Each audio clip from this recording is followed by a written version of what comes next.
ইস্তেগফারের সাথে লেগে থাকতে পারলে 1 নাম্বার হচ্ছে বিপদে পড়লে আপনারে মুক্ত করে দিবে কে? 2 নাম্বার ওয়ামিন কুল্লি হাম্মিন ফারাজা, যে কোনো ধরনের টেনশন, হাইপার টেনশন থেকে বাঁচায় দিবে কে? আমাদের তো টেনশন মেনশন নাই না, লাইফ নিয়ে টেনশন, বাঁচার টেনশন, মরার টেনশন, ক্যারিয়ারের টেনশন, রাস্তাঘাটে যানজট এটার টেনশন, পুলিশের দৌড়ানি, র্যাবের দৌড়ানি, বাড়ির ভাড়া, গ্যাস বিল, বিদ্যুৎ বিল, ছেলে মেয়েদের লেখাপড়া, কত টেনশন। এসব টেনশন থেকে আপনারে মুক্ত করে দিবে কে?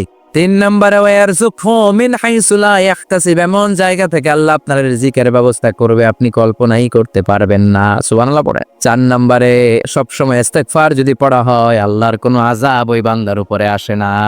4টা গেল। 5 নাম্বার, বারবার ইস্তেগফার পড়লে রফিক ভাই আল্লাহ তাআলা মুস্তাজাবুদ দাওয়া বানান, দোয়া করা মাত্র কবুল করে নিবে কে?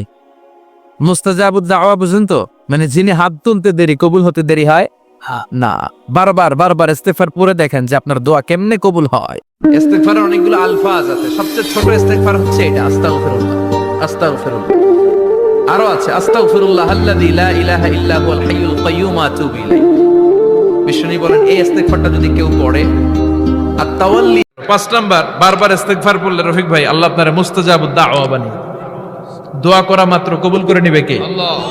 মুস্তাজাবুদ দাওয়া বুঝেন তো, মানে যিনি হাত তুলতে দেরি কবুল হতে দেরি হয় না। বারবার ইস্তেগফার পড়ে দেখেন যে আপনার দোয়া কেমনে কবুল হয়।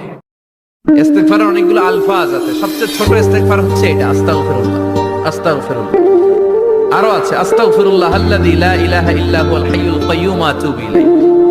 বিষ্ণু বলেন এই ইস্তেগফারটা যদি কেউ পড়ে আত-তাওয়াল্লি